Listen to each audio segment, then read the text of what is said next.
अखण्डमण्डलाकारं व्याप्तं येन चराचरं तत्पदं दर्शितं येन तस्मै श्री गुरवे नमः। अज्ञानतिमिरान्धस्य ज्ञानाञ्जनशलाकया चक्षुरुन्मीलितं येन तस्मै श्री गुरवे नमः। गुरुर्ब्रह्मा गुरुर्विष्णुः गुरुर्देवो महेश्वरः गुरुरेव परं ब्रह्म तस्मै श्री गुरवे नमः। तस्मै श्री गुरवे नमः।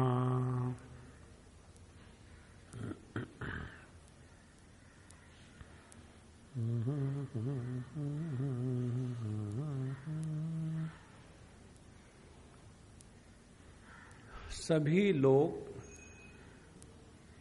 कभी ना कभी और रोज निर्विकल्प समाधि का अनुभव करते हैं। ऐसा जनक महाराज ने अष्टावक्र जी को बताया। तो सवाल ये है कि यदि सभी के सभी लोग निर्विकल्प समाधि का अभ्यास करते हैं तो बड़ी परेशानी होगी। उस परेशानी को लेकर के वो प्रश्न पूछते हैं। कहते हैं, हमने पिछले बार देखा है किस प्रकार से प्रत्येक व्यक्ति के जीवन में निर्विकल्प समाधि का अनुभव होता है, लेकिन उसको मालूम नहीं होता। तो ऐसी जब बात सुनी जनक महाराज के मुख से, तो अष्टावक्र जी शिष्य ने पूछा कि इससे तो बड़ी गड़बड़ी हो जाएगी, क्योंकि ये संसार कैसा चलेगा फिर। जनकोक्तम इति श्रुत्वा भूय पप्रच्छ सद्विजः राजन एव व्यवहृतौ समाधि निर्विकल्पकः सर्वेषाम् अस्ति यदि चेत तथा कुतः संस्कृति भवेत। यदि प्रत्येक व्यक्ति निर्विकल्प समाधि का अभ्यास कर रहा है तो संसार कैसे चल रहा महाराज। दूसरी बात कहते हैं कि जागृत अवस्था में जड़ वस्तुओं के अस्तित्व का ज्ञान होता है और सुषुप्ति अवस्था में अव्यक्त या अभाव के अस्तित्व का ज्ञान होता है। और ये दोनों प्रकार के ज्ञान हमको मोक्ष पुरुषार्थ नहीं प्राप्त करने देते, क्योंकि जागृत अवस्था में जड़ वस्तुओं के ज्ञान के कारण हम उसमें फंस जाते और सुषुप्ति में अभाव के ज्ञान के कारण किसी चीज का ज्ञान ही नहीं होता। और दोनों प्रकार की अवस्थाएं जो है वो मोक्ष का साधन नहीं बन सकती। तो एक तो बात ये हो गई। दूसरी बात, जो निर्विकल्प समाधि है वह तो शुद्ध चेतना की अनुभूति है। यदि निर्विकल्प समाधि शुद्ध चेतना की अनुभूति है तो सबको निर्विकल्प समाधि का अभ्यास हो रहा है, तो संसार कैसे चल रहा है, क्योंकि निर्विकल्प समाधि संसार के विरोधी है। अच्छा, तो मुझे यह रहस्य समझाओ कि प्रत्येक व्यक्ति निर्विकल्प समाधि का अभ्यास तो कर रहा है, लेकिन फिर भी संसार चल रहा है। ये तो विरोधाभास हो गया। ऐसा जब उन्होंने पूछा तो वो कहते हैं कि सुनिए ब्रह्मन्, शृणु ब्रह्मन् प्रवक्ष्यामि रहस्यं परमं इदन्त्विदम् अज्ञाना संस्कृतिरियं प्रवृत्तानादिकालतः। सुनो हे मुनि श्रेष्ठ अष्टावक्र जी महाराज, इसका गूढ़ रहस्य मैं तुमको समझाता हूं कि यह जो संसार है अनादि काल के अज्ञान से चल रहा है और यह जो सुख दुख की भिन्न जो प्रतीतियां है, ये प्रतीतियां प्रवाह रूप से नित्य स्थित है। सुख दुखावभासानाम प्रवाहात्मतया स्थिता। जितनी सुख दुख की अनुभूतियां है वो प्रवाह के जैसे नित्य चल रही है। और स्वप्नवत संतता सर्वैहि सर्वदा यनुभूयते, और स्वप्न के जैसी ये सबके द्वारा अनुभूत होती है। अब इस पर थोड़ा सूक्ष्म विचार करें। बहुत सुंदर विचार है। कल जब हम यहाँ से जा रहे थे पिछले बार, तो हम हमारे डॉक्टर अनिल के साथ जा रहे थे, तो उन्होंने ये प्रश्न पूछा था, स्वामी जी ये यदि हमको बताया जाता है कि हम देह के बाहर हैं और जैसे हम जगत के वस्तुओं को देखते हैं वैसे देह को भी देख रहे हैं, और ऐसा करने से तो हम जगत में किसी भी प्रकार से सिंसियरली पार्टिसिपेट ही नहीं कर पाएंगे। एकदम आदमी का तो जगत से इंटरेस्ट ही खत्म हो जाएगा, और जगत से इंटरेस्ट खत्म होगा तो ये तो अपनी रिस्पॉन्सिबिलिटी से भाग जाना ही तो हो गया। तो ये आध्यात्मिक ज्ञान क्या काम का। तो हमने उनको कहा कि प्रभु जरा विचार करते हैं, आपने जो प्रश्न पूछा उस पर विचार करेंगे। कैसे? वो आंखों के डॉक्टर हैं। तो हमने कहा आप तो आंखों के डॉक्टर हो? बोले हाँ। हमने कहा आप जो रूप रंग का दर्शन करते हो कैसे करते हो? क्या वास्तविक रूप रंग का दर्शन हो रहा है आपको, कि आपके आंखों पर रूप रंग का प्रतिबिंब होता है? एक कोई पर्दा होता है जिसका नाम रेटिना होता है अंदर में, और उस पर्दे के ऊपर जितने रूप रंग है उसका प्रतिबिंब होता है, और हमको उस प्रतिबिंब का ज्ञान होता है, वस्तु का ज्ञान थोड़ी होता है। थिंक, माने हमको जितना रूप रंग का ज्ञान हो रहा है वो रूप रंग का असली ज्ञान नहीं है। रूप रंग का प्रतिबिंब जो हमारे पर्दे पर पड़ता है आंखों के, उसी को हम सत्य मान के चल रहे हैं। यदि हमको जगत के वस्तु का वास्तविक ज्ञान हो रहा हो और फिर उससे हमको दूर जाना है, तो हाँ भैया नुकसान हो गया। लेकिन यदि हमने किसी का चित्र देखा छपा हुआ अखबार में और उस चित्र को फाड़ दिया, तो उस वस्तु पर, उस व्यक्ति पर कोई नुकसान थोड़ी होता है। इसी प्रकार से जगत के किसी भी वस्तु का ज्ञान हमको केवल ज्ञान की प्रतीति होती है, वस्तु का ज्ञान नहीं होता। देखो, और यही सिद्धांत सभी इंद्रियों को लागू है, ऐसे नहीं कि आंखों को ही लागू है। तो जो हमको ज्ञान हो रहा है उदाहरण के लिए आंखों से, तो वो ज्ञान कैसे हो रहा है? We are seeing the images of the forms, we don't see the forms. तो जब हम फॉर्म्स की इमेज देख रहे हैं तो हमारा ज्ञान कौन सा है? इमेजिनरी। देखो, शब्द ऐसे ही बनते हैं। जो ज्ञान इमेजेस पर अवलंबित है वो सत्य ज्ञान कैसे होगा? वो तो इमेजेस का इमेजिनरी ज्ञान हो गया। और इस इमेजिनरी वस्तुओं पर हम और सुपर इंपोज करते हैं अनेक प्रकार की इमेजिन्स को। कौन से? कि ये मित्र है, ये शत्रु है। तो देख किसको रहे हैं? देख रहे हैं चित्र को, वस्तु को थोड़ी देख रहे। थिंक, जैसे हमने एक व्यक्ति का चित्र लिया और चित्र लेने के बाद उसको देखने के बाद ये दुश्मन है या ये दोस्त है, तो वो दुश्मन है दोस्त है किसको देख करके हम कह रहे हैं? चित्र को। उस चित्र को कोई फर्क पड़ता है क्या? दोस्त करके कह करके उसको मैं हृदय से लगा लेता हूं, और दुश्मन कह करके उसको मैं फाड़ के फेंक देता हूं। How does it matter for that picture? Think. और हमको लगता है हम बड़े ज्ञानी है। देखो महाराज, त्रिपुरा रहस्य असल में रहस्य का उद्घाटन करने वाला है।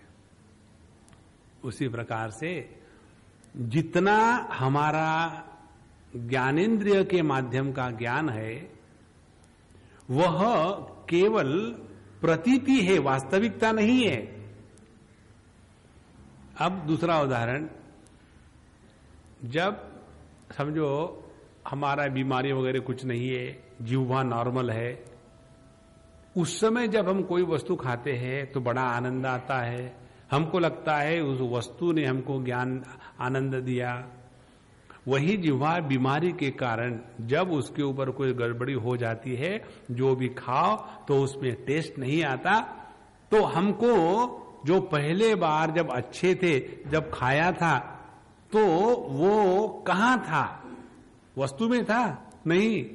इंद्रियों की प्रतीति करने की जो क्षमता है उसमें केवल प्रतीति रूप ही ज्ञान होता है।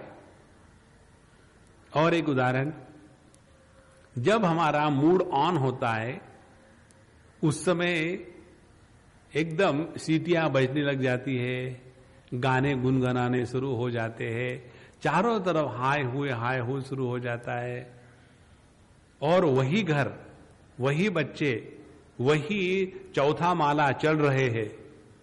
जब मूड खराब है तो दरवाजा खोलने के बाद जो धर्म क्षेत्रीय कुरुक्षेत्री शुरू हो जाता है, तो बच्चे जानते हैं कि आज डैडी का मूड ऑफ है, आज ऑफ है। कब ऑन रहता है? देखो, माने जितना हमारा ज्ञान है, ये कहते हैं केवल प्रतीति स्वरूप है, वास्तविक ज्ञान है ही नहीं। जब भी वास्तविक ज्ञान नहीं, प्रतीति स्वरूप है, तो अज्ञान ही तो है। और इस अज्ञान को हम सत्य समझ करके अपने आप को ज्ञानी समझते हैं, है ना गड़बड़ी। इसीलिए कहते कि यह जो सुख दुख का ज्ञान है ये केवल प्रतीति है, वास्तविक नहीं है।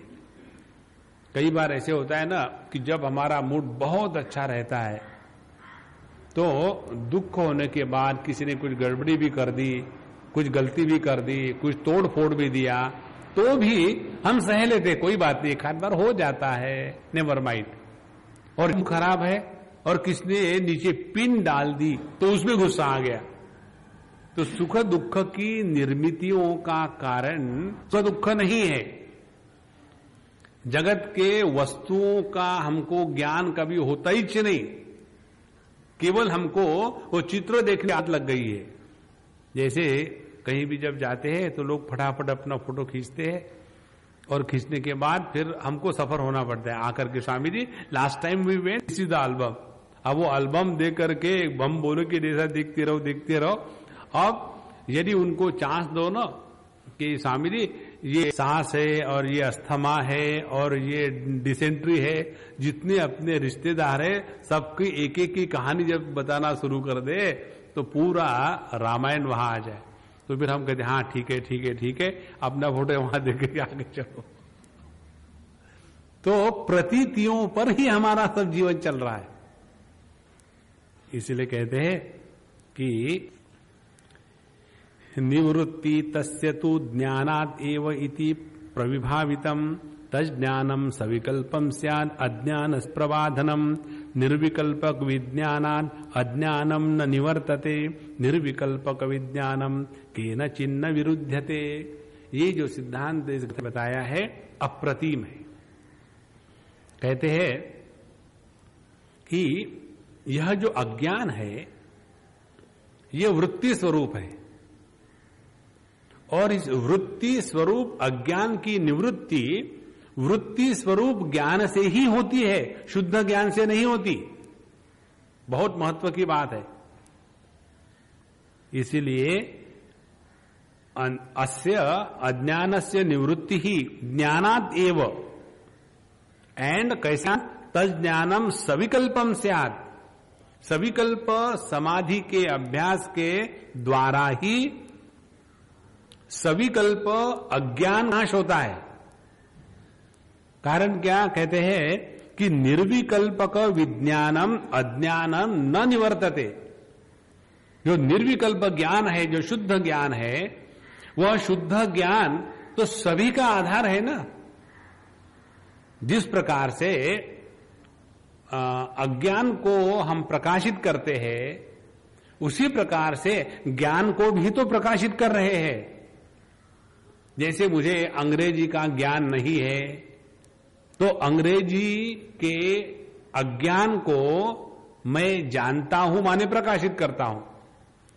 फिर मैंने एक कोर्स ज्वाइन कर लिया, इंग्लिश स्पीकिंग कोर्स, बड़ा बोर्ड लगा दिया। सो इंग्लिश स्पीकिंग कोर्स जब मैंने ज्वाइन कर लिया, उसके बाद मुझे अभी अंग्रेजी बोलना समझना आ गया। तो अब क्या हो गया, अब मुझे इंग्लिश का ज्ञान है। तो पहले मैंने उस वस्तु के अज्ञान को प्रकाशित किया था, अब मैं उसी वस्तु के ज्ञान को प्रकाशित कर रहा हूं। तो जो मैं निर्विकल्प हूं, शुद्ध ज्ञान हूं, वो इंग्लिश के अज्ञान के कारण अज्ञानी नहीं। क्यों? कि उस अज्ञान को मैं प्रकाशित कर रहा था ना, तो मैं कैसे अज्ञानी हूं? और जब मैंने इंग्लिश का ज्ञान जान लिया, तो उस इंग्लिश के ज्ञान को भी मैं प्रकाशित कर रहा हूं। तो जो निर्विकल्प शुद्ध ज्ञान है, वो किसी का विरोधी नहीं होता।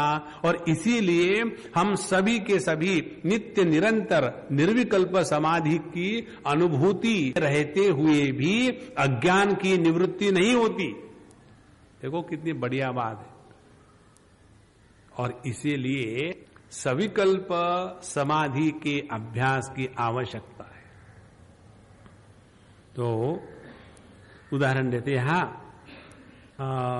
निर्विकल्पक विज्ञानम सविकल्प समाश्रयम विचित्र चित्राभासानाम भित्तिवत सुव्यवस्थितम निर्विकल्पक ज्ञानम इति केवलम ज्ञानम उच्यते तत्रैव ही विकल्पानाम उल्लेखा सविकल्पकम। जैसे कोई दीवाल हो, वो दीवाल के ऊपर में कोई चित्र बनाया हो, तो वो दीवाल उस चित्र के अस्तित्व को भी आधार दे रही है। और यदि वहां के चित्र को हटा दिया जाए, तो उस चित्र के अभाव को भी आधार दे रही है।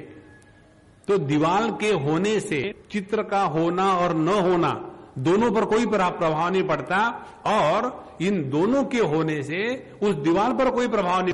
देखो, तो परमात्मा के होने से, ध्यान से सुनना संतो, बड़ी गजब की बात है, परमात्मा के होने से जगत पर कोई प्रभाव नहीं पड़ता, नहीं तो संसार कैसे चलता।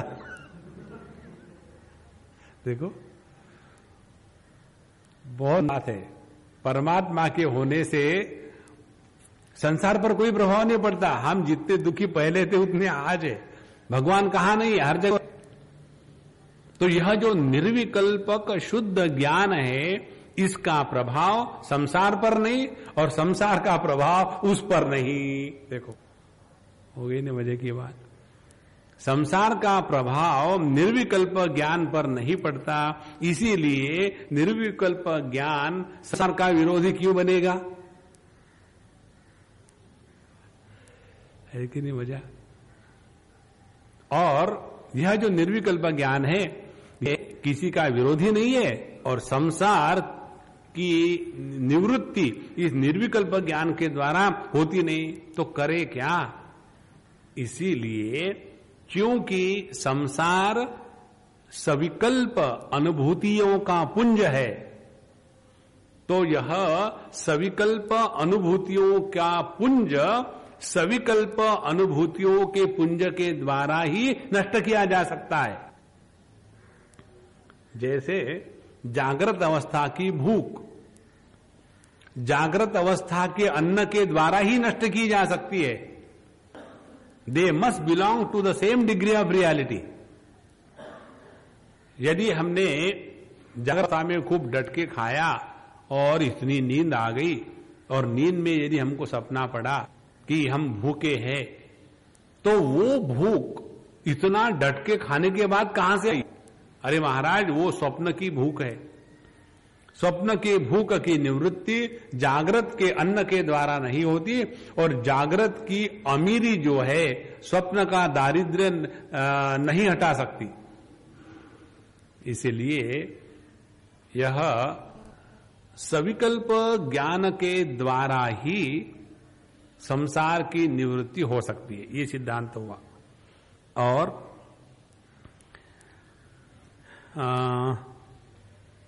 तत्रैव निर्विकल्पम ज्ञानमिति केवलम ज्ञानम उच्यते तत्रैव ही विकल्पानाम उल्लेखा सविकल्पकम। तो जो शुद्ध ज्ञान है उसको ज्ञान कहते हैं, और उसी को कहते हैं निर्विकल्प ज्ञान। क्यों? कि जिस ज्ञान में कोई विकल्प नहीं होते उसको कहते हैं निर्विकल्प ज्ञान। और वही विकल्प रहित ज्ञान, जब इसमें शुद्ध ज्ञान में विकल्पों का प्रारंभ हो जाता है। कौन से विकल्प? विकल्प माने मैं केवल ये देह मात्र हूं, बाकी के देह मैं कैसे हो सकता हूं, क्योंकि दूसरा व्यक्ति खुजला रहा है, मुझे तो खुजली नहीं आ रही है। यदि मैं भी वो देह होता तो उसकी खुजली के कारण मुझे भी खुजली आनी चाहिए थी, लेकिन वो अनुभव मुझे नहीं आ रहा है। और मैं तो चैतन्य हूं, और जिसका दर्शन हो रहा है ईंट पत्थर तो जड़ है, मुझे तो अपने जड़त्व का अनुभव आता नहीं, तो मैं सब जगत कैसे हो सकता हूं?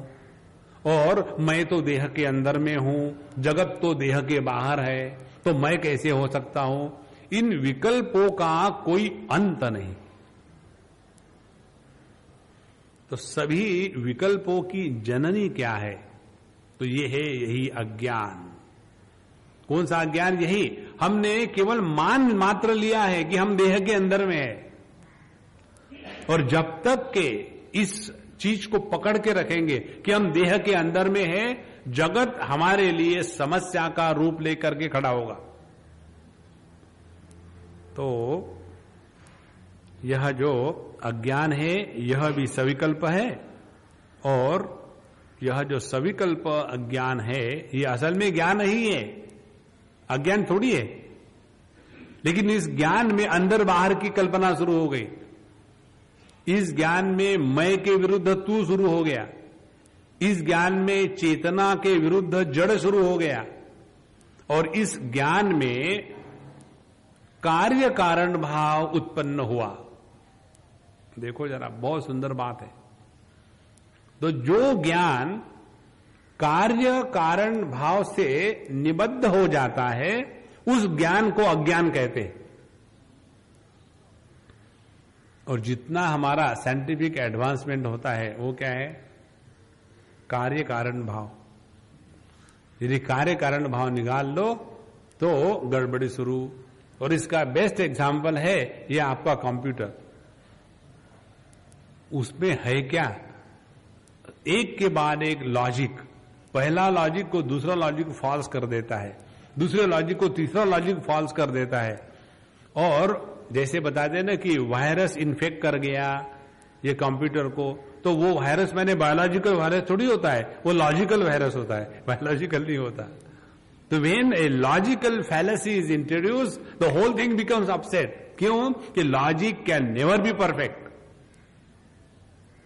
और इसीलिए कार्य कारण की उत्पत्ति ही ज्ञान में सविकल्पता को निर्माण करती है, और इसके कारण अपने आपके पूर्णता का भान नहीं होता।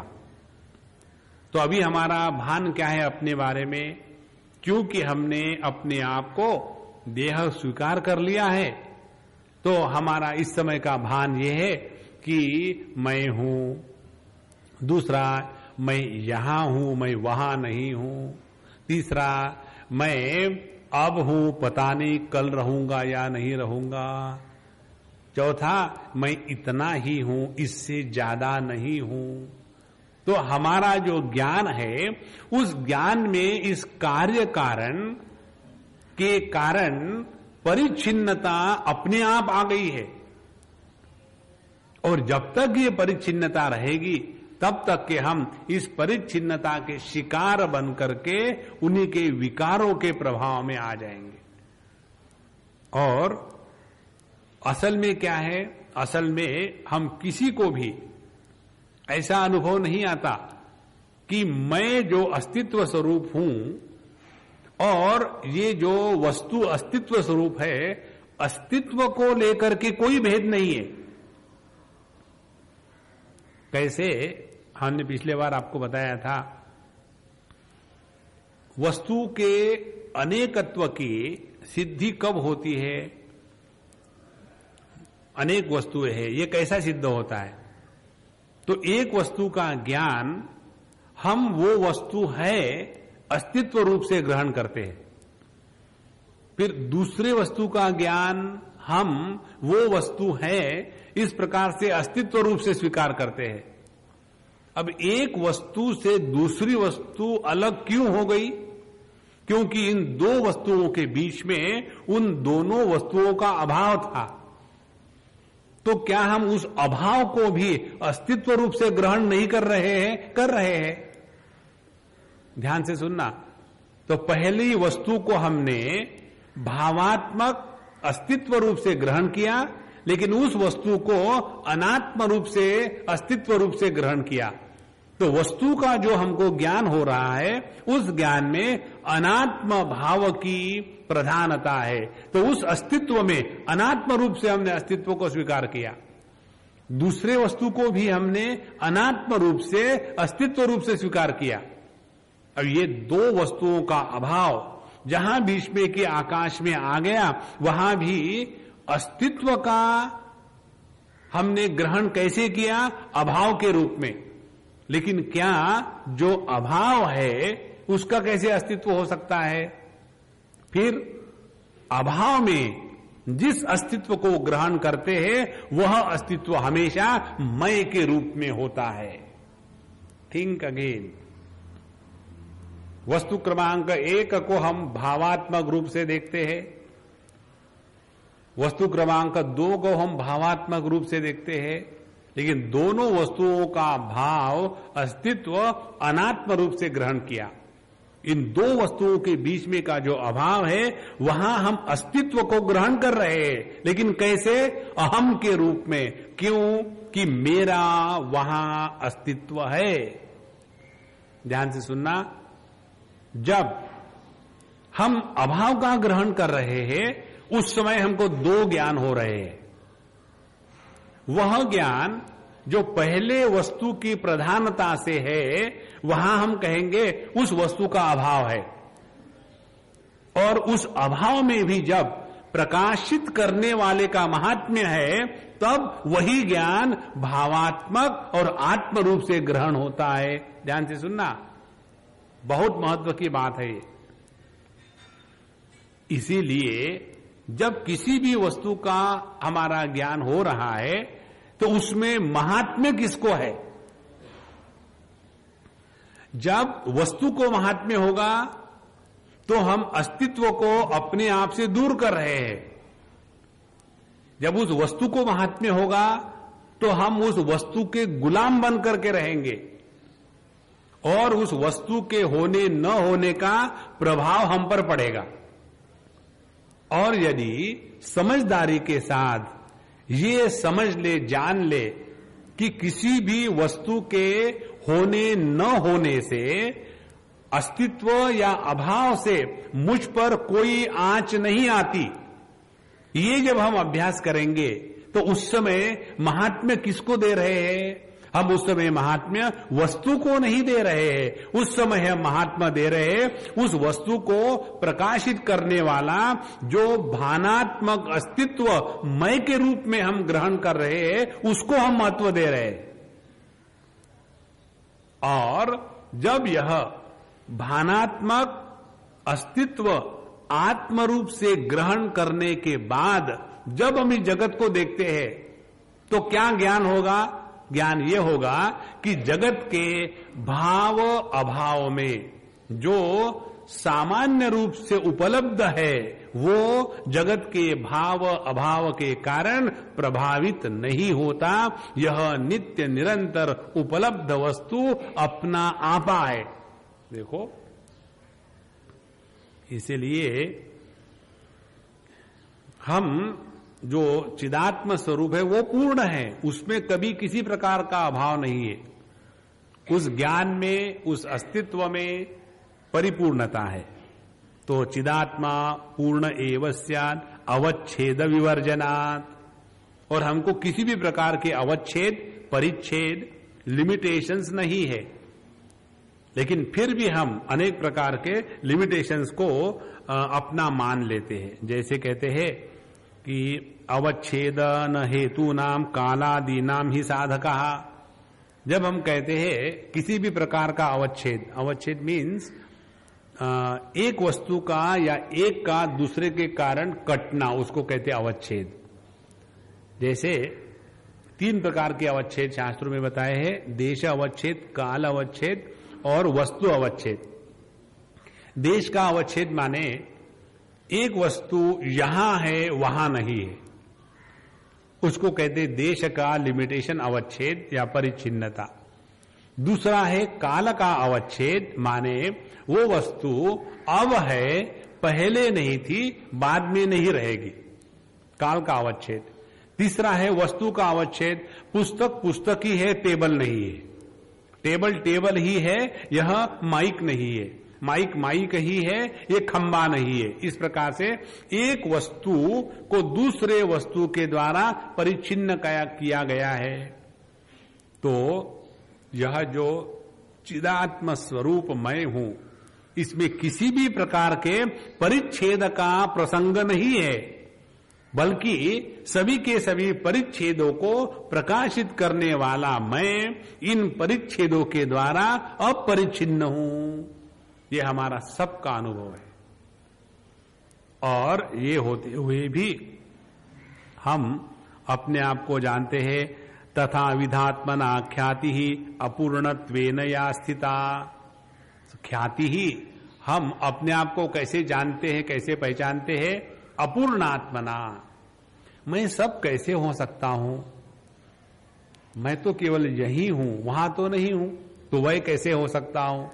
इस प्रकार से जो अपने आप को परिच्छिन्न रूप से ग्रहण करना, इसी को कहते हैं अज्ञान। और इस अज्ञान का कोई कारण नहीं, अज्ञान ऐसा ही है।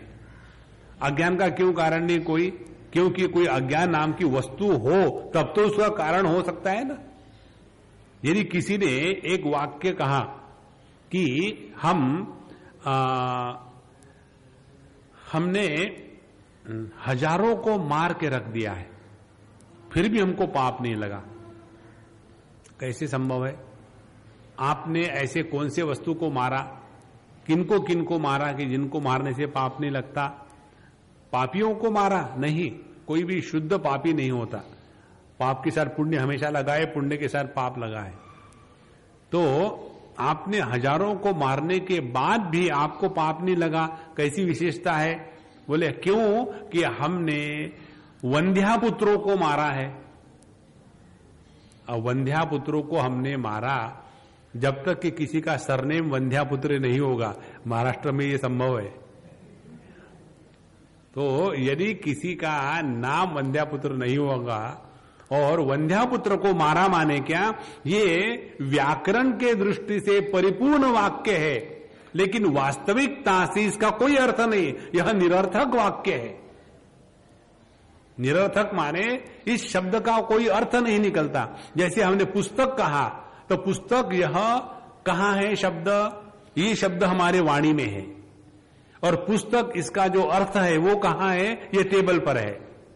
और यह पुस्तक है, ये ज्ञान कहां है? ये हमारे बुद्धि में। देखो 3 जगहों में हम बिखरे हुए हैं।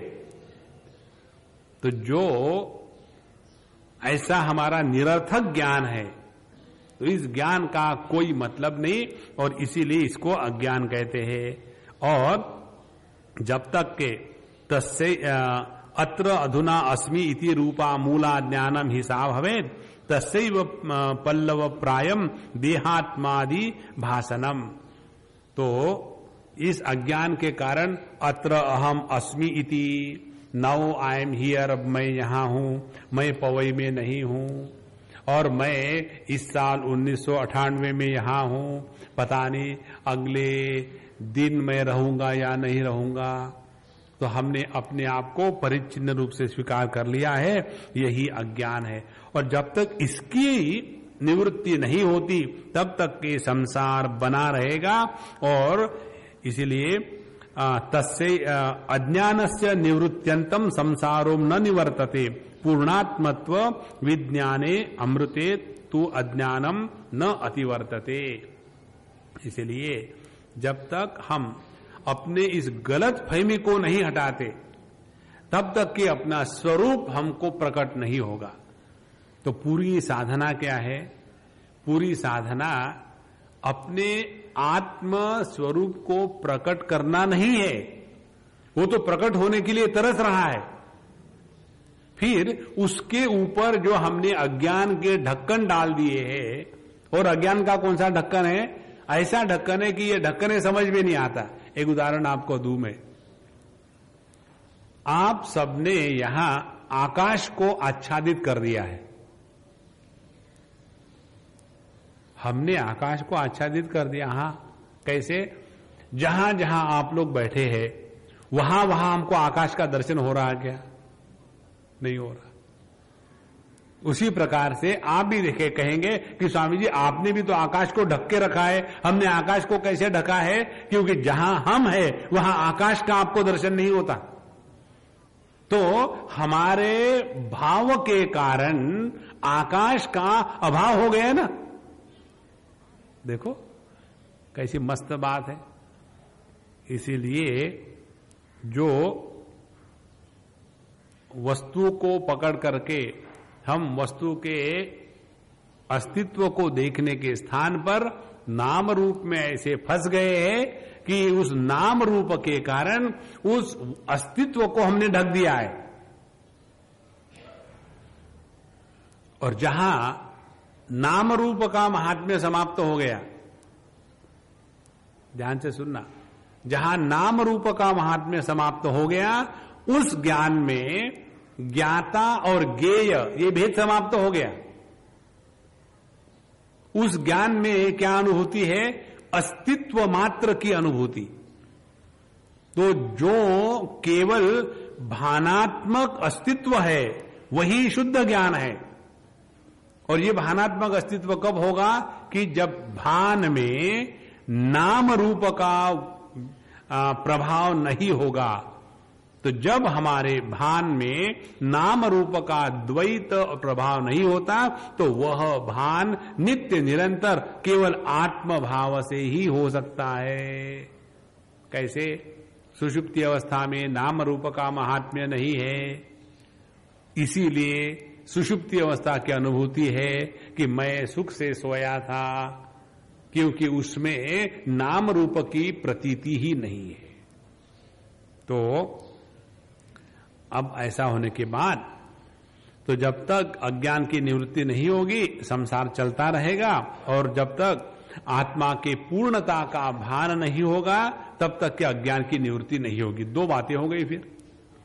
तो पहले तो अज्ञान की निवृत्ति करनी है सविकल्प ज्ञान के द्वारा, और फिर निर्विकल्प ज्ञान जो स्वरूप है अपना उसकी अनुभूति होगी। तो ये दो स्टेज करने के लिए क्या करें?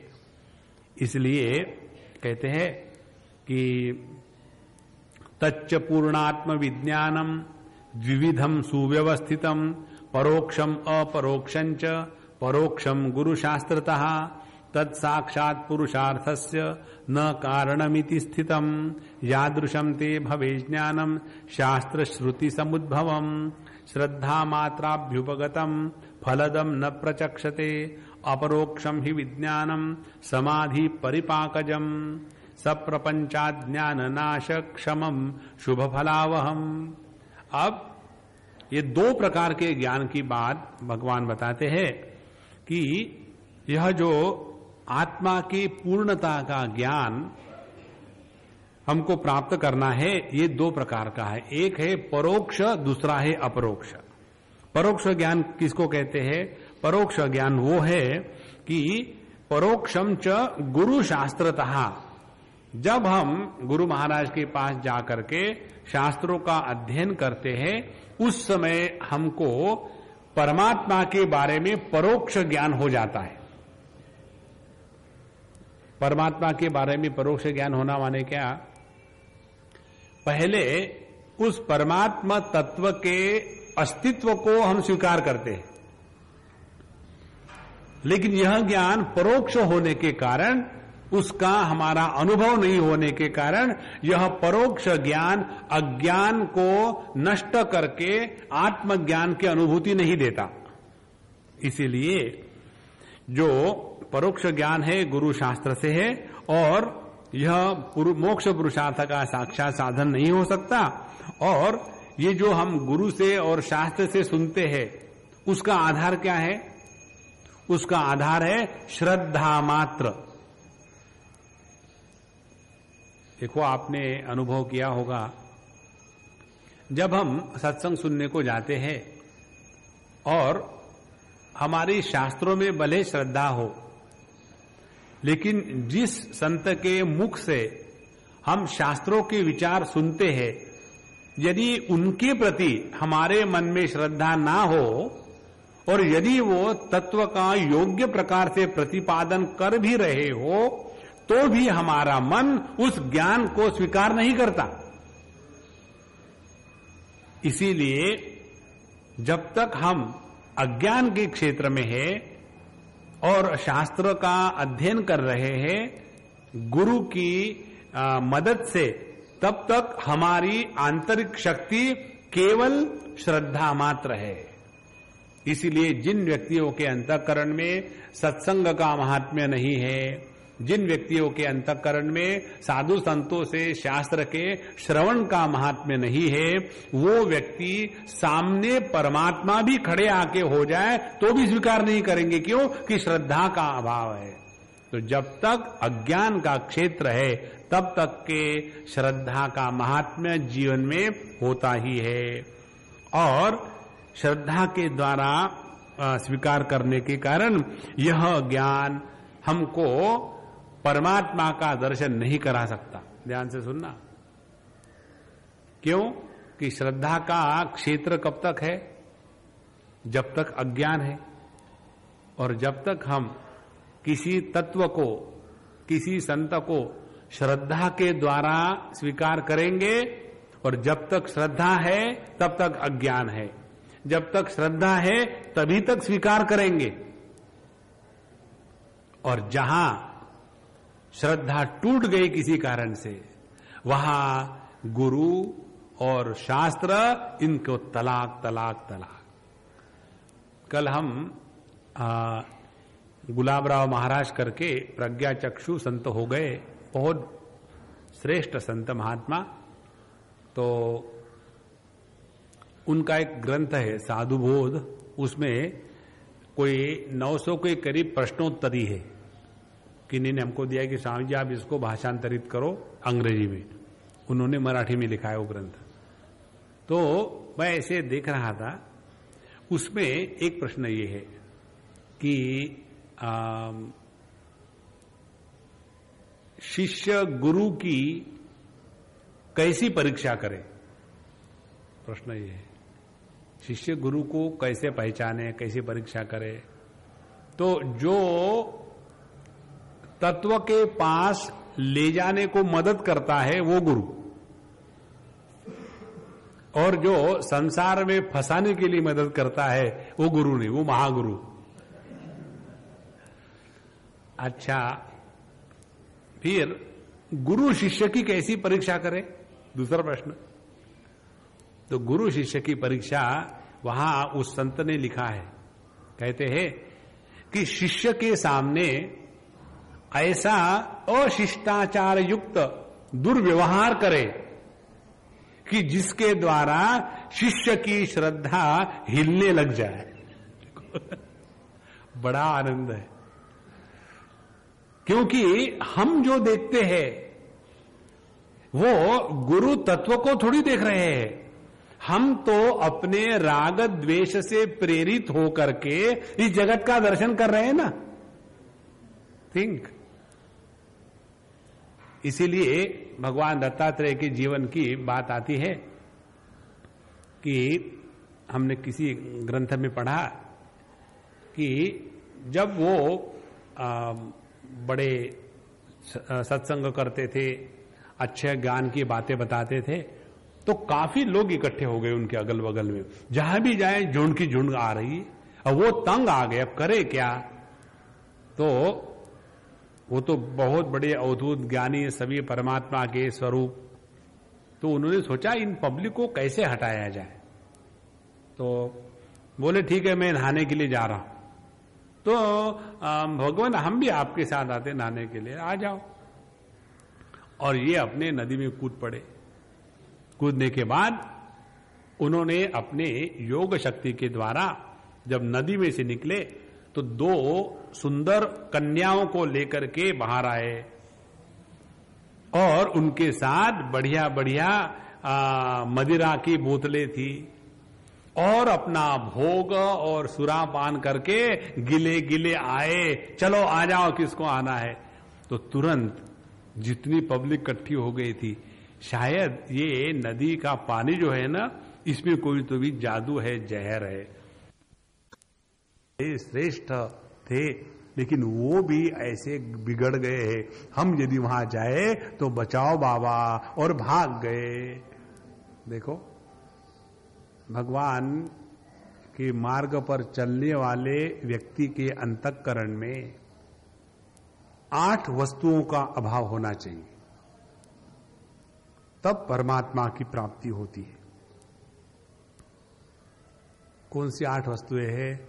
घृणा, लज्जा, भयम, शंका, जुगुप्सा चेति पंचमी, कुलम, शीलम तथा जाति, अष्टौ पाशा प्रकीर्तिताः, पाशबद्धो भवे जीवः, पाशमुक्त सदाशिवः। 8 रस्सियां जब हमको बांध के रखती है तब हम जीव है, और ये 8 रस्सियों का बंधन जब टूट गया है तब हम परमात्मा स्वरूप है। कौन सी 8 रस्सियां है? पहली रस्सी घृणा, किसी भी वस्तु को, व्यक्ति को लेकर के अंतःकरण में एक क्षण भर के लिए भी घृणा आ गई तो हम जीव भाव है। क्यों? कि घृणा किसके बारे में आती है? जहां अनात्म भावना होगी वही घृणा आती है। देखो, अपना अपने प्रति कभी भी घृणात्मक भाव निर्माण नहीं होता। घृणा। दूसरी लज्जा, जहां दूसरेपन की भावना आ गई वहां लज्जा निर्मित हो गई। जब हम किसी दूसरे व्यक्ति को स्पर्श करने की बात सोचेंगे तो मन में संकोच आता है कि मैं उस व्यक्ति को स्पर्श कैसे करूं, वो क्या सोचेगा, लोग क्या सोचेंगे, मैं क्या सोचूंगा। लज्जा। और जब हम अपने ही शरीर को चाहे जहां खुजला ले, हाथ लगा ले, शर्म थोड़ी आती है कि अरे मैंने अपने हाथ को घुटने को लगाया, अरे उसमें काहे की शर्म है। लज्जा। तीसरी बात भयम, फियर। भय भी हमको केवल द्वैत की ही अनुभूति में आता है। द्वितीयात भयम भवति, जहां दूसरेपन की भावना है वही भय है। चौथी बात शंका, जब दूसरा कोई हो तो पता नहीं अच्छा है या बुरा है, पता नहीं पवित्र है या अपवित्र है, शंका। फिर जुगुप्सा। जुगुप्सा कहते हैं कि किसी भी व्यक्ति को लेकर के संशय ऐसा निर्माण होना कि जिस संशय के कारण जो वस्तु जैसी है उसको वैसा ग्रहण नहीं होना। फिर कुलम, फिर हमको अपने कुल का बड़ा गर्व होता है। कुल कैसा है कि हम तो ऐसे कुल में पैदा हुए हैं। 4 पीढ़ी के पहले हमारे घर में एक बहुत बड़े शंकराचार्य पैदा हुए थे, और अब हम शंकर लाल हैं, isn't it? और बस उसी पास ग्लोरी को लेकर के हम अपने आप को दूसरों से अलग करते हैं। कुलम। फिर शीलम। शील माने हमारा चरित्र इतना पवित्र है, हम स्त्रियों की तरफ देखते नहीं, हम उनको स्पर्श नहीं करते, हम ये गंदी वस्तुओं को हाथ तक नहीं लगाते, जहां भी हम जाते हैं पानी छिड़क करके ही चलते हैं। तो अपना कुल, शील और जाति, जाति माने हम मनुष्य है, हम पशु पक्षी थोड़ी है।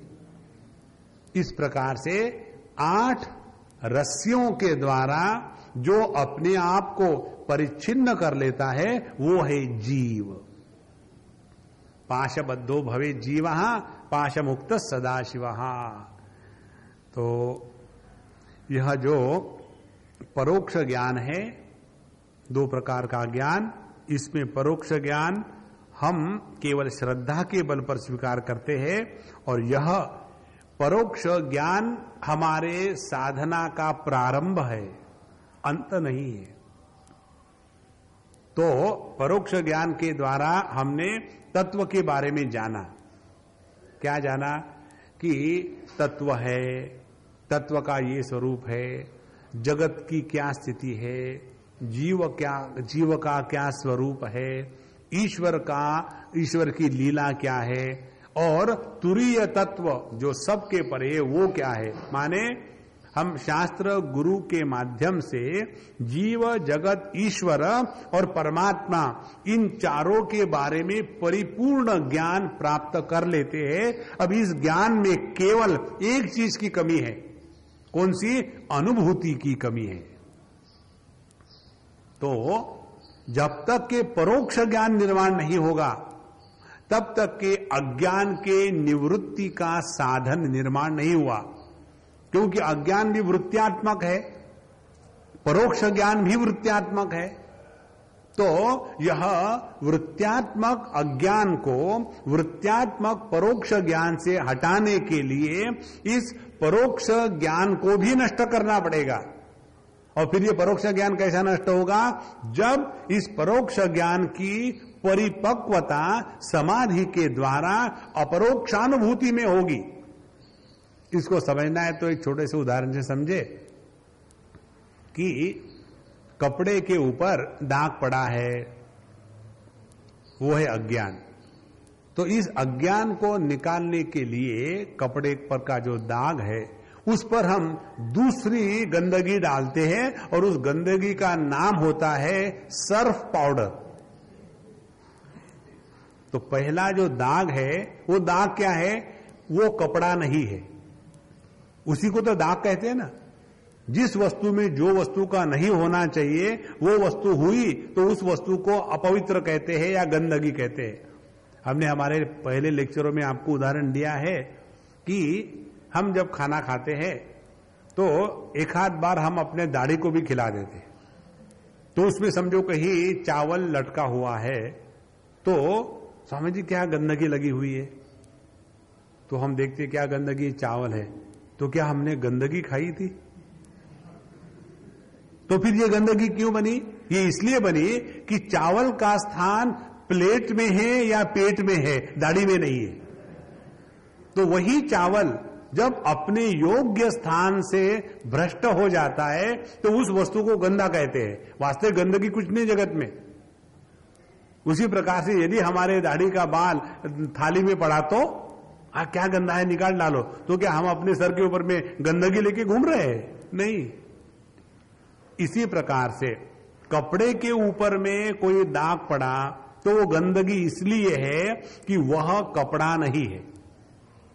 अब इस गंदगी को हटाने के लिए जब हम साबुन लगाते हैं तो साबुन क्या है? क्या साबुन कपड़ा है? नहीं, वो भी तो कपड़ा नहीं है, तो वो भी गंदगी हो गई ना।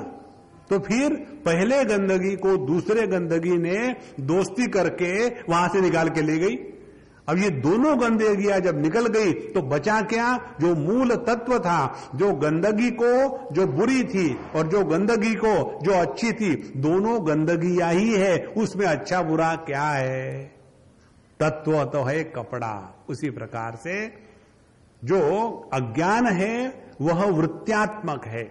इस वृत्त्यात्मक ज्ञान को निकालने के लिए वृत्त्यात्मक जो परोक्ष ज्ञान है तत्व का वो निर्माण करना है।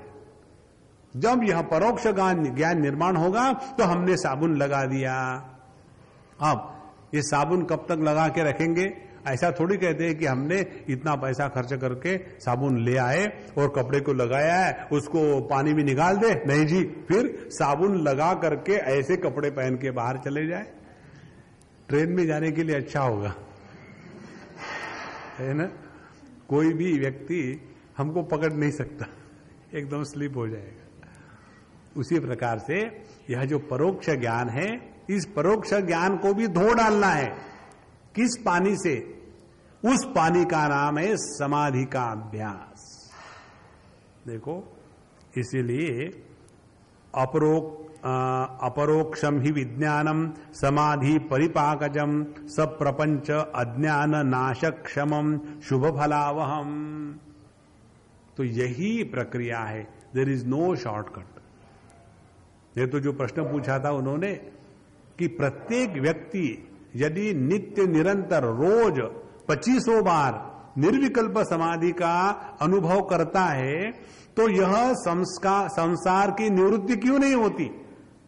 इसका ये कारण है, संसार जो वृत्त्यात्मक है, इस वृत्त्यात्मक अज्ञान की निवृत्ति वृत्त्यात्मक ज्ञान से ही होगी। और पहले इसीलिए परोक्ष ज्ञान और फिर परोक्ष ज्ञान की परिपक्वता समाधि के अभ्यास से। अच्छा, समाधि ज्ञान पूर्वस्तु विज्ञानम जनयेत खलु तस्मात् अज्ञानी नानार्थ समाधो संभवत्यपि। कल हमको एक सज्जन मिलने को आए, बहुत पुरानी पहचान है और अच्छे हैं, लेकिन उनकी एक ही प्रॉब्लम है। उनको मैं पिछले 10 साल से खूब डांट रहा हूं, लेकिन उनकी निष्ठा अपने अज्ञान में पक्की है। उनकी प्रॉब्लम क्या है? वो लोगों को सुधारने में लगे हैं। लोग समझते नहीं स्वामी जी मेडिटेशन कैसा करते हैं, आप कुछ करो। तो हमने कहा बैठो मैं तुमको बताता हूं। नहीं, मुझे सब कुछ मालूम है, मुझे आप मेरी फिक्र मत करना, लोगों के बारे में देखो। तो मैं कहता हूं उसको ठीक है मैं देखूंगा जब टाइम मिलेगा। तो कल वो कहां से टपके शाम को आए, आने के बाद वही सीरियसनेस, उसमें कोई कमी नहीं है। स्वामी जी आप मुझे बताइए, पहले साधना करनी चाहिए कि पहले श्रवण करना चाहिए? अब ये प्रश्न से पता चलता है कि वो कितने ऊंचाई पर है। माने श्रवण करना साधना नहीं है क्या? दूसरी बात बोले श्रवण से कुछ नहीं होता, साधना करनी चाहिए ना, करो फिर। बोले आप लोगों को ऐसे समझाओ, आप लोगों को तो प्रवचन करते हैं, प्रवचन करना बंद कर दो, लोगों से साधना शुरू करो। तो हमने कहा तुम मेरे पीछे क्यों पड़े हो, मुझे जीने दो ना। बोले लोग मेरी बात मानते नहीं, आपकी लोग बात मानते हैं, इसीलिए आप लोगों को मैं बताता हूं वो बताओ। हद हो गई शराफत की। अब मैं तो लोगों को वही बताऊंगा ना, फिर मैं बताऊंगा, फिर वो प्रवचन हो गया। नहीं, प्रवचन मत करना। तो देखो यह बहुत ही महत्व का और सूक्ष्म विषय है। कई बार हम लोग ऐसी कल्पना करते हैं कि मुझे अब मेडिटेशन करना है। मेडिटेशन करना है माने क्या? केवल एक आसन लगा करके बैठना ये मेडिटेशन है? कल परसों हमको मिलने के लिए एक ग्रुप आया था और उन लोगों ने हमको कहा कि स्वामी जी हम आपके प्रवचन सुनते हैं तो आपके दर्शन के लिए आए, तो हमने छू करके देखो जिंदा है कि नहीं। तो सबने छू करके देख लिया। उसके बाद वो कहते हैं कि हम लोग ये इन सब लोगों को ये पढ़ाते हैं योगाभ्यास वगैरह। तो आप नहीं पढ़ाते योगाभ्यास या अनलहान? नहीं, हम तो केवल ये पातंजल योग दर्शन व्यास भाष्य के अनुसार पढ़ाते हैं, हर एक आदमी अपना अपना करता है। बोले आप इनको आसन नहीं सिखाते? हम तो आसन बिल्कुल नहीं सिखाते। बोले क्यों? हमने कहा कि क्योंकि पूरे योग दर्शन का यदि आप अध्ययन करो तो उसमें आसन का महात्म्य ज्यादा से ज्यादा 2% है। तो योगाभ्यास में आसन का महात्म्य 2% से ज्यादा नहीं है। और वो भी उसकी परिणति किसमें होनी चाहिए? जब हम एक आसन में 1-2 घंटे बिना किसी प्रकार के कष्ट से एकाग्रता को हासिल कर सकते हैं, तो हमको आसन सिद्धि हो गई। कोई जरूरत नहीं भिन्न भिन्न पुष्पों के नाम को आसन के साथ जोड़ दिया जाए, कोई जरूरत नहीं भिन्न भिन्न जानवरों को आसन के नाम के साथ जोड़ दिया जाए। आसन का मूल जो उपयोग है वो इतना ही है कि हम एक आसन में स्थिर बैठ सके, जिता आसना। आप देखेंगे हमारे भगवान रमण महर्षि, वो कभी ऐसे बैठे हैं क्या? एक व्यक्ति ने हमको पूछा था, स्वामी जी हम विवेकानंद के जैसे ऐसे कैसे बैठ पाएंगे? अरे बहुत आसान है, कैसे? ऐसे बैठ लो, किसी को कहना फोटो खींच ले बाबा, और फोटो खींचने के बाद उसका फ्रेम करके लगा दो, बस 24 घंटे तुम ऐसे बैठे हो। विवेकानंद कोई हमेशा ऐसे थोड़ी बैठे रहते थे, असंभव है, वो तो एक स्टैचू है, फोटो है। Don't take it for granted कि वो ऑल द टाइम ऐसे थे। हमारे भगवान रमण महर्षि के पोज देखो, एक तो उनकी है अनंत शयनम, आनंद से पोज में बैठे हुए। क्या उनका तत्व के साथ एकत्व नहीं है? या जब वो ऐसा बैठते, देखा उनके पोज कैसी है? तो वो कोई चक्कर में पड़े नहीं। ये आसन सिद्धि का महात्म्य एक पर्टिकुलर लिमिट तक है, उसके बाद में नहीं है, ये तो उसी में फंसे रहेंगे। तो जब तक इन चीजों का ज्ञान नहीं होता, तब तक के समाधि का अभ्यास व्यर्थ है। कौन सी चीजों का? जीव क्या है, जगत क्या है, ईश्वर क्या है, परमात्मा क्या है, इन सबका संबंध क्या है, और हमको ज्ञानेंद्रियों के माध्यम से जगत का ज्ञान कैसे होता है। उस ज्ञानेंद्रियों के माध्यम से जगत का ज्ञान होता है, वो प्रतीति मात्र होता है, वो वास्तविक नहीं होता, और वो भी डिपेंडेंट करता है उसके पीछे रहने वाले मन की स्थिति के अनुसार। देखो कितनी बातें हैं, ये तो हमको कुछ पता नहीं, और हम जाकर के मेडिटेशन करते हैं, और मेडिटेशन करने के बाद भगवान तो नहीं मिलता, लेकिन सरदर्द जरूर मिल जाता है। और आप लोग देखेंगे ऐसे कि जो खामोखाम बिना समझ के चाहे जैसा मेडिटेशन कर लेते ना, उनमें दुराग्रह बढ़ जाता है। वो चाहते हैं हर एक आदमी आसन करे। अरे लोगों को सोने दो ना, क्यों परेशान करते हो? देखो ये जो बाहर के स्तर पर रहने वाले, जैसे जिनके दिमाग में ये बात हो गई है कि सुबह उठ करके जॉगिंग करना चाहिए, अब सुबह उठ करके जॉगिंग करना चाहिए, करो, लेकिन वो स्वयं थोड़ी खुश रहेंगे। पूरा ठाणे सुबह सुबह चर्च दौड़कर निकले। अरे, और यही बात आती है, देखो आप बड़े बड़े प्रोजेक्ट जो होते हैं, run to save earth, on the earth, where to nobody knows, है ना। हमारे दिल्ली की बात है ये। वहां जब राजीव गांधी थे तो वो विजय चौक से इंडिया गेट तक marathon run to save earth, तो सभी के सभी लोगों ने काम कुम छोड़ दिए, बढ़िया बढ़िया मेकअप करके एक्सीलेंट प्रकार के वो जॉगिंग ड्रेस पहन लिया, और उसके बाद now we all run together to save earth, run away from the problems of life. तो ऐसी जो स्थूल बुद्धि है, ना समझ करके हम सोचे हम ध्यान करेंगे, तो उसका कोई भी अर्थ नहीं है। तो समाधि ज्ञान पूर्वहातु, जो समाधि समझदारी के बाद होती है, समाधि ही ज्ञान पूर्वहातु विज्ञानम जनयेत खलु, तब जाकर के योग्य प्रकार का ज्ञान निर्माण होता है, और जिस ज्ञान के द्वारा अज्ञान की निवृत्ति होती है। नहीं तो पहला अज्ञान था कि मैं बड़ा भोगी हूं, और अब का अज्ञान है मैं बड़ा योगी हूं। दोनों तो अज्ञान ही है ना, भोग को काट करके योग कर दिया, और क्या है। कई लोगों का भ लिखने का तरीका यह जैसा ही होता है ना।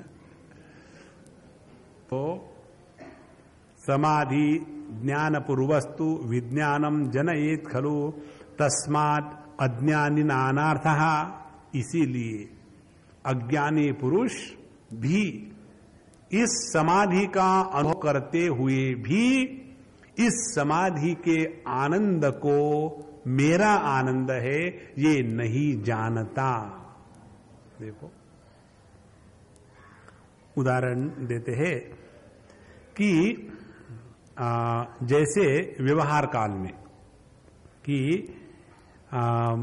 किसी के मन में या किसको मणि के विषय में कुछ ज्ञान नहीं है, मणि माने कोई डायमंड, उसके विषय में कोई ज्ञान नहीं है, तो ऐसा व्यक्ति समझो किसी खजाने में गया और वहां डायमंड रखे हुए हैं, तो भी उसको लेगा नहीं, क्योंकि उसको मालूम ही नहीं इसकी कीमत क्या है।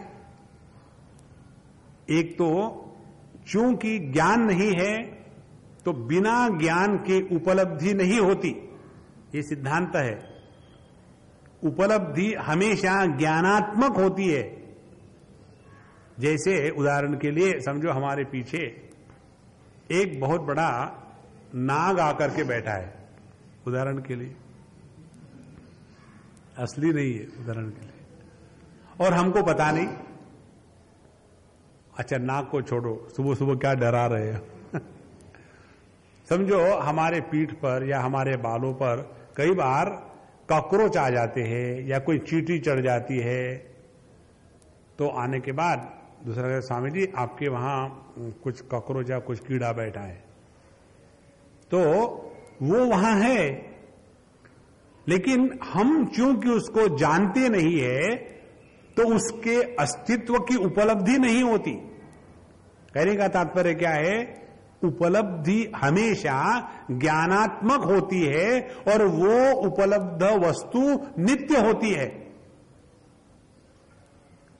जिस उपलब्धि में ज्ञान का होना आवश्यक है और जो उपलब्धि ज्ञान के माध्यम से होती है वो नित्य वस्तु की ही होती है। ज्ञान इसको निर्माण नहीं करता, जो है उसको केवल प्रकाशित करता है। तो जब हमको बताया जाता है कि हमको अपने बारे में केवल जानना मात्र है, साधना करके हम परमात्मा को पैदा नहीं करते जैसे बच्चे पैदा करते हैं। परमात्मा तो नित्य उपलब्ध है। फिर इस नित्य उपलब्ध परमात्मा की जो अभाव की वृत्ति है, इस अभाव के वृत्ति को भाव के वृत्ति के द्वारा नष्ट करने के बाद जो नित्य उपलब्ध परमात्मा तत्व है वह तो है ही, उसको केवल जानना है, बाकी कुछ नहीं। और जब हम किसी को जान लेते हैं, किसी की जान नहीं लेते, जब हम किसी को जान लेते हैं तो उसके बाद एक संभव हो सकता है, क्या हम उसको भूल भी सकते हैं। जैसे हमको मिलने के लिए कितने लोग आते हैं और हम बहुत सिंसियरली अभ्यास करते हैं कि सबको भूल जाए, और सफल भी है उसमें। तो कई बार लोग आते हैं, स्वामी जी आपने हमको पहचाना, तो हम हाँ कह देते हैं, अब क्या करें, नाम मालूम नहीं, रूप मालूम है। तो जब हम किसी व्यक्ति को जानते हैं तो भूल भी जाते हैं। भूल जाने के बाद फिर से जब हम जानते हैं तो उसको क्या कहते हैं, पहचान। एक बार हम हमेशा की हमारी ब्लफ स्टाइल के अनुसार कोई हमको मिलने को आए, हमने कहा प्रभु हमने आपको पहचाना नहीं। बोले आप स्वामी जी पहचान नहीं सकते, क्यों, कभी आप हमको मिले ही नहीं।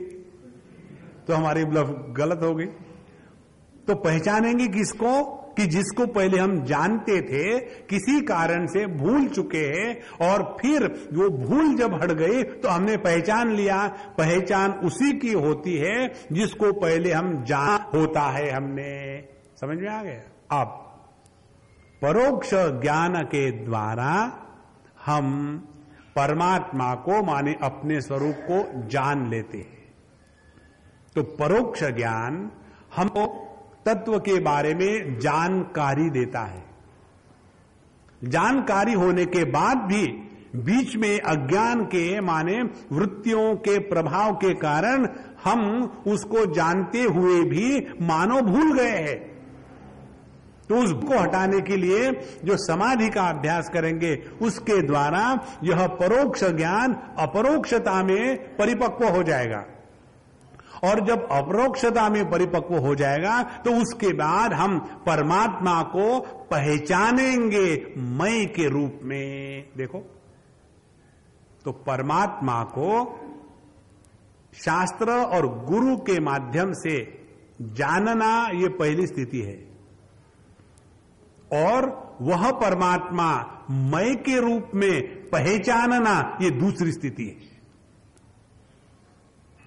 और चूंकि हम सभी परमात्मा स्वरूप है, इसीलिए नित्य निरंतर निर्विकल्प समाधि में हम तो है ही। इसीलिए शास्त्र कहते हैं यत्र यत्र मनो याति तत्र तत्र समाधयः। लेकिन एक ही छोटी सी बात है, हम अपने आप को नहीं पहचानते।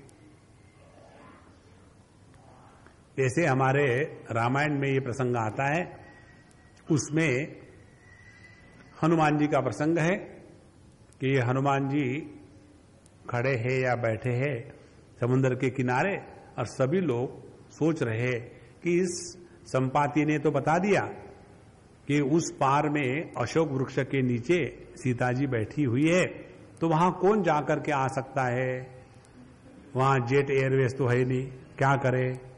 तो हरेक ने अपनी अपनी हिम्मत बताई।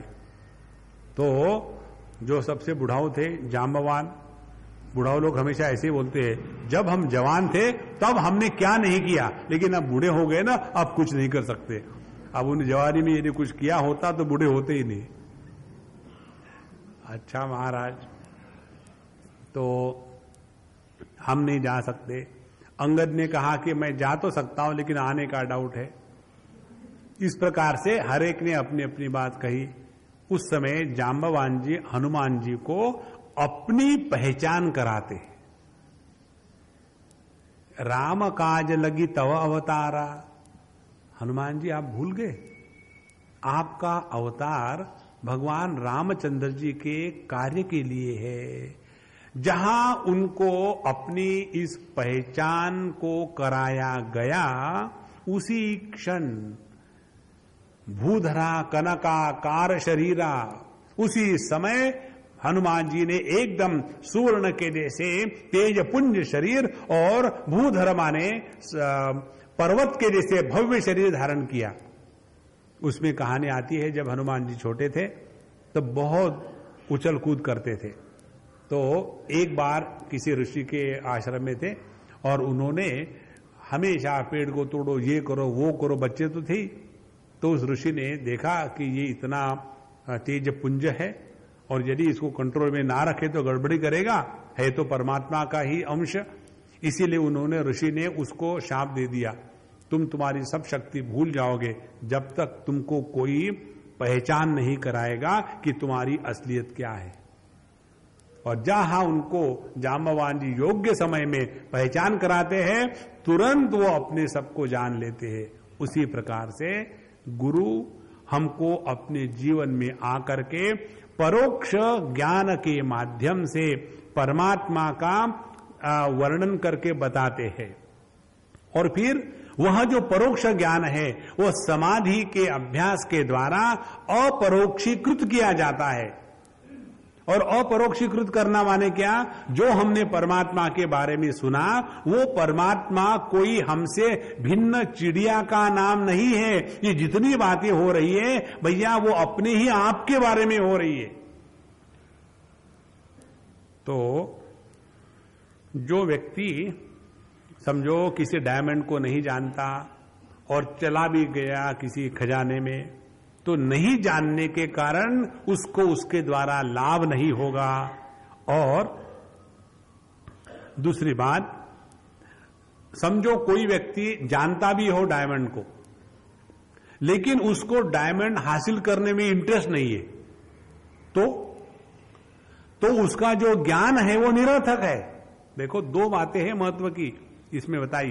एक तो परोक्ष ज्ञान का होना, और दूसरे तत्व के प्राप्ति के लिए तत्परता होना। जब तक तत्व के प्राप्ति की तत्परता नहीं होगी, तब तक के ध्यानाभ्यास सूक्ष्मता से प्रारंभ नहीं होता। फिर हमारे लिए आध्यात्मिक जीवन साधना क्या रहती है। सुबह सुबह हम बच्चों को नहला धुला करके स्कूल में भेज देते हैं। हम तो अपना कर्तव्य कर्म सुंदर सुंदर कब तक करते रहोगे कर्तव्य कर्म, वहां से हटना भी तो है, जिंदगी भर वही करते रहेंगे क्या। लेकिन उसी में हम अपने को बड़े कृतकृत्य मान लेते हैं कि see I get up in the morning, दूसरे के बगीचे से फूल तोड़ के लाते हैं और फिर अपने भगवान पर चढ़ाते हैं। राम राम, वहां से चोरी, अपना कुछ तो माल दो भगवान को चुरा चुरा करके। तो असली साधना प्रारंभ हुई तब समझ लेना जब शास्त्रों का अध्ययन बहुत सिंसियरली और डीप प्रकार से हुआ है, और जो हम ज्ञान परोक्ष रूप से शास्त्र में ग्रहण करते हैं, उस परोक्ष ज्ञान को अपरोक्षता के रूप में स्वीकार करने के लिए यह जो समाधि का अभ्यास है, उसमें हमारे जीवन के अब ज्यादा से ज्यादा क्षण उसमें लगे हुए हैं। ये कब होगा? यहां जो उदाहरण दिया है, किसी को मणि का ज्ञान हो लेकिन उस मणि को प्राप्त करने की इच्छा नहीं हो, तो क्या करेंगे उस ज्ञान का? ठीक, जैसे कई लोग जब हमारे आश्रम में आते हैं तो हर एक की डिफरेंट कोई ना कोई क्वालिफिकेशन होती है, कोई डॉक्टर, कोई इंजीनियर, कोई वकील वगैरह। लेकिन यहां आने के बाद उनके पास डॉक्टरी का ज्ञान है, इंजीनियरिंग का ज्ञान है, या जो भी कोई ज्ञान है, लेकिन उस ज्ञान का होने के बाद भी उस प्रकार का प्रोफेशन परस्यू करने की उनकी इच्छा नहीं होती, तो वो अपने आप उसका त्याग कर देते हैं। माने हमने शास्त्रों का अध्ययन किया और शास्त्रों का अध्ययन करने के बाद तत्व के बारे में सब कुछ जान लिया, लेकिन तत्व की प्राप्ति करने की जब तक कि भूख प्यास नहीं है, तब तक के इस परोक्ष ज्ञान को अपरोक्षता में कन्वर्ट करने के लिए हम प्रयत्न नहीं करेंगे। तो इसलिए हे ब्रह्मन कहते हैं कि अतः परश्रुतिमपि भूय पश्यन्मणि क्वचित् न विजानाति तदिह ब्रह्मन् सुनिपुणोऽपि सन् तथा मूढ़ा न विन्दन्ति फलम विज्ञान संश्रयम् अज्ञानत्वात् पंडितास्तु श्रुत ज्ञानयुता अपि। इसीलिए अज्ञानी व्यक्ति इस निर्विकल्प समाधि का नित्य निरंतर अनुभव करते हुए भी पहचानते नहीं, इसीलिए इससे हाथ धो के बैठते हैं। और जो पंडित है ये सब जानते हैं, लेकिन उसको प्राप्त करने की उनके दिमाग में, हृदय में इच्छा नहीं है, चाह नहीं है, इसीलिए वो उसके तरफ ध्यान देते नहीं। तो एक अज्ञानी है इसलिए परमात्मा का तिरस्कार करता है, दूसरा इस परोक्ष ज्ञान में ही इतना मशगुल हो गया है कि बस और कुछ चाहिए ही नहीं। इसीलिए भैया एक बात समझ लो, बहुत महत्व की बात है। जो ज्ञान अभिव्यक्त करने के लिए दूसरों की आवश्यकता पड़ती है, वह भौतिक ज्ञान है। जैसे संगीत, कर हमारे आश्रम में संगीत हुआ था, तो जब हम संगीत का कोई कार्यक्रम करते हैं तो संगीत बिकम्स ए परफॉर्मेंस। और जब हम अच्छा राग रागिनी गाएंगे और लोग बिना समझ के गर्दन हिलाएंगे, अरे बंद करो बंद करो, लेकिन अगले को लगता है कि वो अप्रिशिएट कर रहे हैं और वो ज्यादा क्या करते जाता है ना। और फिर ये जो संगीत है ये परफॉर्मेंस हो गया है। तो आध्यात्मिक जीवन जो है वो परफॉर्मेंस थोड़ी है। लोग क्या कहेंगे, ठीक से ऐसा होना वैसा होना, माने क्या हम लोगों के सामने कुछ डेमोन्स्ट्रेट करने के लिए जीवन जी रहे क्या? थिंक। इसीलिए अपनी जो साधना है वो डेमोन्स्ट्रेशन ना बने। वो अपने प्रत्येक आचरण से, विचार से, साधना से हम स्वयं तुष्ट है कि नहीं, बाकी का ध्यान ना रखे ज्यादा। नहीं तो हम इतने एग्जिबिशनिस्ट हो जाते हैं। कोई कमरे में आ रहा है, मेडिटेशन इन प्रोग्रेस, MTNL, तो जो अज्ञानी है उनको तत्व का दर्शन होते हुए भी नहीं होता, और जो ज्ञानी है लेकिन तत्पर नहीं है, उनके लिए यह तत्व का जो ज्ञान है उसी में ये फंसे रहते हैं और वंचित रहते हैं। इसके लिए फिर उदाहरण देते हैं, जैसे कोई यहां तो श्रुत्वा शुक्रताराम दिगाकारादि लक्षणैहि मया ज्ञेयम सर्वथेति तत्परो बुद्धिमान न रहा। यदि शुक्र तारा के बारे में किसी को ज्ञान ही ना हो तो वो शुक्र तारा को कैसे देखेगा? दूसरा व्यक्ति जिसको शुक्र तारा का ज्ञान है, इसको देख के करना क्या है? ठीक है तो है, उसको भी उसका दर्शन नहीं होगा। उसी प्रकार से जिसको परमात्मा के बारे में ज्ञान नहीं, वो क्या दर्शन करेगा? और दूसरा, हाँ भगवान है, हम नहीं कहां गए थे, ठीक है, हो गए अपने घर हो गए, हमको क्या लेने देना है। ऐसा जो तत्व के दर्शन के लिए तत्पर नहीं है, ऐसे को भी तत्व का दर्शन ज्ञान नहीं होता। इसीलिए सबसे आवश्यकता इस चीज की है कि एकाग्र मानसः पश्यन् प्रत्यभिज्ञास्ति स्फुटम एवं अज्ञानतो मूढ़ाः चान्ये तात्पर्यवर्जनात् न विजानन्ति स्वात्मानं ब्रह्मन् सत्सु समाधिषु। इसीलिए हे ब्रह्मन, हे अष्टावक्र जी, जो व्यक्ति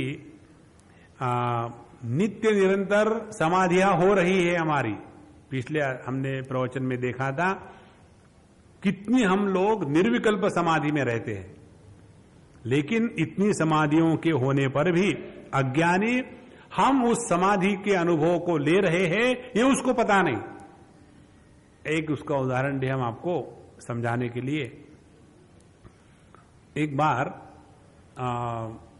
हमको किसी ने फोन किया, हमको बहुत पुराने शायद जानते होंगे बचपन से, और फिर उनको पता चला कि हम सुधांशु चैतन्य के नाम से थे, और फिर उन्होंने हमको उसी नाम से जाना, और फिर कहीं शायद आ गए होंगे, कहीं से हमारा फोन नंबर उनको मिल गया होगा, उन्होंने फोन किया और हमको कहते हैं कि excuse me, I want to talk to Sudhanshu चैतन्य।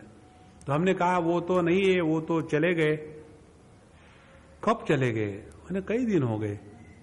कहाँ चले गए? लोग मरने के बाद कहाँ जाते? क्या वो मर गए? ना, हाँ वो मर गए। तो आप कौन बोल रहे हैं? मैं अनुभवानंद बोल रहा हूं। मुझे तो उनसे काम था, तो मैं क्या करूं? अब मिलना है तो मैं बताता, उनको पता, जाके मिल लो। और बड़ा आसान तरीका है, आप जहां हो वहां से कूद पड़ो। थोड़ी देर के बाद मेरे से बात करने के बाद उन्होंने पकड़ लिया, हाँ अब मैंने पकड़ लिया। फिर उन्होंने हमारे बचपन के नाम से हमको पुकारा, तुम अभी तक बदले नहीं क्या? नाम ही बदलते रहे। तो जब पहचानेंगे नहीं, वार्तालाप हो रहा है तो भी क्या फर्क पड़ता है? उसी प्रकार से तत्व को हम नहीं जानते, इसीलिए समाधि क्या है न जानने के कारण हम उससे वंचित हो जाते हैं। और जो लोग जिनको तत्परता नहीं है, वो सब आत्म तत्व को जानते हुए भी दुर्भाग्यवश ऐसे है कि मानो अपने ही घर में बहुत सारा धन दौलत रखा हुआ हो, लेकिन मालूम नहीं। हमारे शेगांव के गया महाराज की पोथी में ये प्रसंग आता है। एक आदमी बहुत गरीब, उसने सब अपनी गलत स्पिरिचुअलिटी के चक्कर में सब धन दौलत उड़ा दी और फिर दुखी हो गया। तो फिर उनको बताया गया कि देखो, ऐसे बाबा जी बनने से कुछ होता नहीं, तुम्हारे ऐसे ऐसे स्थान पर, ऐसे ऐसे जगह में इतनी इतनी धन दौलत रखी है, वहां जाकर के अकेले खोद के निकालो और सब कर्जा निकाल डालो। तो उसी व्यक्ति के खेत में इतनी सारी धन दौलत थी, लेकिन चूंकि वो उसको नहीं जानता था, वो भिखारी के रूप में भटक रहा था। वो कहानी और अपन की कहानी एक ही है, कोई फर्क नहीं। आनंद स्वरूप दुखी क्यों? स्वरूप टाइटल होता है, जिसको मराठी में आडनाव कहते हैं ना, पंजाबियों में स्वरूप टाइटल होता है, और नाम है आनंद। और प्रश्न पूछा गया, आनंद स्वरूप दुखी क्यों है? तो जो हमारा अपना आपा है, उसको केवल हमको पहचानना है, और उसको पहचानने की कोई हड़बड़ाहट की बात नहीं है। It has to be achieved systematically, methodically. देखो, पातंजल योग दर्शन में विचार आता है, समाधियों को प्राप्त करने के 5 प्रकार है। एक जन्म से, दूसरी मंत्र सिद्धि से, तीसरी औषधि से, चौथी तपस्या से, और 5वीं समाधि से।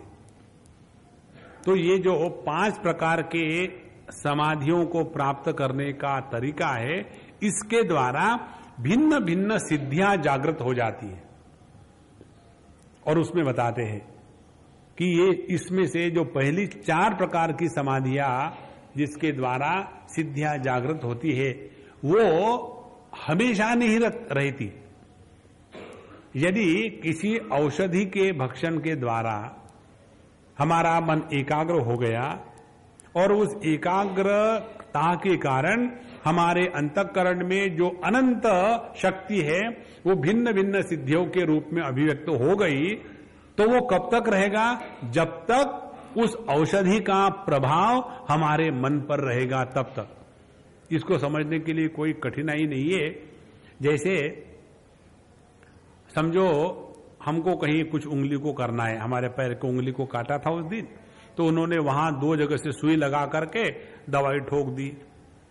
तो उसके बाद उस उंगली में वहां एनेस्थेसिया हो गया लोकल, उसके बाद काटो तो कुछ नहीं हुआ।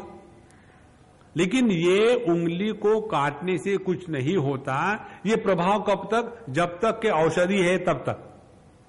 उसी प्रकार से तपस्या के द्वारा, औषधि के द्वारा, मंत्र के द्वारा, या पूर्व जन्म के साधना के द्वारा जन्म से जो सिद्धियां होती है, वो नित्य निरंतर नहीं रहती। जहां उनका प्रभाव समाप्त हो गया, सब खत्म। जैसे एक लड़के को हम जानते हैं, और आप लोगों ने वो शकुंतला देवी के बारे में सुन रखा होगा, वो सब कुछ मैथमेटिकल जानती है। तो उसके द्वारा करेंगे क्या? हाँ ठीक है, 144 का जो रूट है वो 12 है, आगे क्या? What next? तो एक जो लड़का है हमारा पूना में, उसको ऐसी सिद्धि जन्म से है। कोई भी फिगर का जो पाढ़ा होता है, टेबल ही कैन से, तो जब हमको बताया, हमने कहा ठीक है 13 का पाढ़ा कहो। तो ऐसा जब हमने उसको कहा, तो उसके माँ ने कहा, स्वामी जी आप हमारे लड़के का अपमान कर रहे। तो हमने कहा भाई 13 का पाढ़ा मुझे आता नहीं, इसलिए मैंने पूछा। तो बोले उसको तो आप कोई भी फिगर पूछ लो। तो हमने कहा ठीक है बताओ, 385972 इसका पाढ़ा कहो। और हमको कहा लगा कि वो हाँ ना कहेगा, लेकिन कुछ नहीं, उसे धाड़ धाड़ धाड़ शुरू कर दिया। तो हमने कहा प्रभु ये कहां से आया? बोले मुझे मालूम नहीं, आप कोई भी फिगर कहो, उसका अगला जितना चाहो एक क्षण में मेरे आंखों के सामने आ जाता है, और कैसे आता मुझे मालूम नहीं। तो यह जो जन्म से सिद्धि होती है, या औषधि के साथ मंत्र के द्वारा, इसके द्वारा एकाग्रता आती है, लेकिन वो ज्ञान टिकता नहीं। क्यों? कि वह बौद्धिक ज्ञान ही रहता है। इसीलिए जो समाधि के अभ्यास के द्वारा है वही ठीक है। और इसीलिए इस परोक्ष ज्ञान को अपरोक्ष ज्ञान में जब हम ट्रांसफर करेंगे, तब जाकर के हम अपने आप को पहचानेंगे। अब ये जो प्रक्रिया है किस प्रकार से होती है, इसको हम अगले क्लास में देखेंगे। अभी यहाँ विराम करते हैं। ओम पूर्णमदः पूर्णमिदं पूर्णात् पूर्णमुदच्यते पूर्णस्य पूर्णमादाय पूर्णमेवावशिष्यते। ओम शांति शांति शांति। हरिः ओम। श्री गुरुभ्यो नमः। हरिः ओम।